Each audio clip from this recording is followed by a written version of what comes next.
5ই August আমি কি ইচ্ছে করে পালিয়ে গিয়েছিলাম, নাকি আমাকে তাড়িয়ে দেওয়া হয়েছিল? আমি মনে করি এই সত্যটা আপনাদের সকলে জানা প্রয়োজন। সত্যটা আসলে জানেন কি,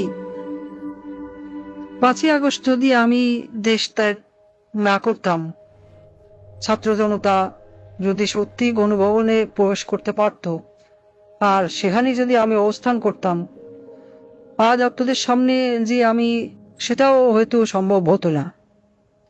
তারা আমাকে কখনোই জীবিত রাখতো না, গাদ্দাফিসেও করুণ পরিণতি করত। প্রশ্ন হলো, 5ই আগস্ট কেন হতে হলো? দেখুন, 5ই আগস্ট যদি আমি অনুভবন ত্যাগ নাও করতাম, একটা না একটা সময় ওই বাড়ি থেকে আমাকে চলে যেতেই হতো। 5ই আগস্ট না হলে 5 জানুয়ারি, আর তা না হলে 5 এপ্রিল। 16 বছরে মানুষের মনের মধ্যে জন্ম হওয়া ক্ষোভের বিস্ফোরণ, সেটা আজ হোক কাল হোক হতোই। পরপর 3টি নির্বাচনে দেশের প্রজন্মকে ভোট দিতে দেয়নি। তারা আমার উপর যেভাবে খেপেছিল, আমার পতন না করে তারা ঘরে ফিরত না। আসলে আমার পরিবার পরিজন আর দলের নেতাকর্মী, তারা এই যে দেশে যে পরিমাণ দুর্নীতি, লুটপাট আর রাজধানীর রাজত্ব কায়েম করেছিল, শক্ত হাতে তা দমন না করতে পারাই হয়তো আমার রাজনৈতিক জীবনের সবচেয়ে বড় ব্যর্থতা। বা নিজের ভুলের কথা যদি বলি, আমি চেয়েছিলাম দেশকে উন্নত করতে, কিন্তু বলে গিয়েছিলাম সুশাসনের কথা, জনগণের ভোটের অধিকারের কথা।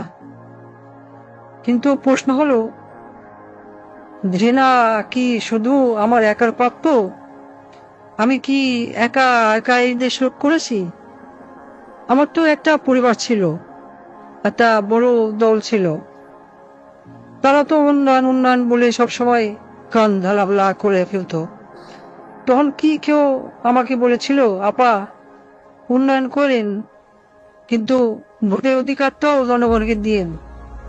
কেউ বলেছিল? আমি এত বড় ভুল পথে চলে গেলাম, আমার পরিবারের কোনো সদস্য আমাকে কোনদিন একবারের জন্য বলেছিল? কেন? আমি কি শুধু তাদের কাছে টাকা কামাই করার মেশিন ছিলাম? আমাকে ব্যবহার করে শুধু আমার দলে নেতা কর্মীরা পয়সা কামিয়েছে তা কিন্তু না। আমার নিজের আপন বোন, সে তো রাজনীতির রও জানতো না, কোনোদিন রাজনীতিতে নাম লেখায়নি, কিন্তু দেশের ব্যাংকগুলো থেকে 12 আনার টাকা পয়সা সব লন্ডনে নিয়ে গেছে। লন্ডনের ব্যাংকগুলোতে যে টাকা আছে, সেগুলো তো কোথার দৈত্য বিয়ে দিয়ে আসেনি। আর যেসব পুলিশ সদস্য আমার কথা শুনে ছাত্রদের উপর গুলি চালিয়েছে বলা হচ্ছে, তারা কি শুধু আমার ক্ষমতা রক্ষার জন্য গুলি চালিয়েছে, নাকি নিজেদের সম্পদ রক্ষার জন্য গুণ খুন চালিয়ে সম্পদ যেভাবে কামাচ্ছিল তা যেন চালাতে পারে, সেজন্য গুলি চালিয়েছিল? এত এত রক্তপাত তারা করলো, তাদের দিকে থুতু দিচ্ছেন না কেন? ঘৃণা কি শুধু আমার একার প্রাপ্য? কোথায় আসবে নজির? সে তো আমি ক্ষমতায় থাকতেই দেশ থেকে পালিয়েছিল। 50,000 টাকা বেতনের চাকরি করে সে কিভাবে 20,000 কোটি টাকা কামিয়েছে? হ্যাঁ, আমার ব্যর্থতা, আমার ক্ষমতা ব্যবহার করেই তো এরা এত সম্পদের মালিক হয়েছে। দেওয়ার প্রশ্ন, যত সব ঘৃণা, সব কি আমার একারই প্রাপ্য? সবকিছুর জন্য যেন আমি একাই দায়ী, এই প্রশ্ন আমি রেখে যাচ্ছি। পরমাণু বিদ্যুৎ প্রকল্পে $12 বিলিয়ন থেকে $5 বিলিয়ন আত্মসাতের অভিযোগ উঠেছে। শেখ রেহানা কেন এত টাকা দাবি করলো? সে রাজনীতি করবে না, কোনো অপকর্মের ভাগ নিবে না, কিন্তু প্রকল্পে প্রকল্পে সাদাবাজি করলো, দেশের ব্যাংকগুলি লুট করলো। কিছু বললেই বলে বাপ তো তোর একার না, শেখ মুজিব আমারও বাপ। আমি বলি দেশ লুট করা বাপের গোদ তুলি না। এই দেশে হয়তো এমন মানুষই বেশি ছিল যারা আমাকে ভালোবাসে নাই, ঘৃণা করেছে, কিন্তু আমার বাবাকে তো ভালোবাসত। আমার দুঃশাসনে অতিষ্ঠ হয়ে আজ মানুষ আমার বাবা শেখ মুজিবকে নিয়ে কটূক্তি করছে, গালাগালি করছে।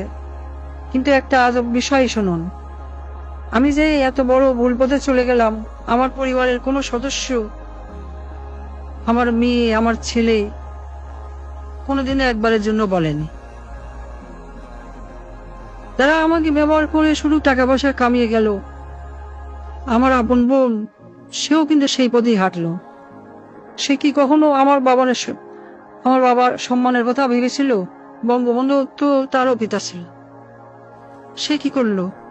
কিছুদিন আগেও আমাকে নেত্রী বলে রাখতো, আজ ডাকে খুনি। আমি জানি এই তকমা আমার প্রাপ্য, কারণ আমি যা করেছি তা কখনোই ক্ষমার যোগ্য অপরাধ না। রাতে যখন ঘুমোতে যাই, আমার দিনগুলো আর রাতগুলো এখন একই রকম। আমি জানি না ঘুমাতে কেমন লাগে, জানি না শান্তি কাকে বলে। আমার ঘরে প্রতিদিনই এখন মানুষ আসে, আমার চারপাশে দাঁড়িয়ে থাকে।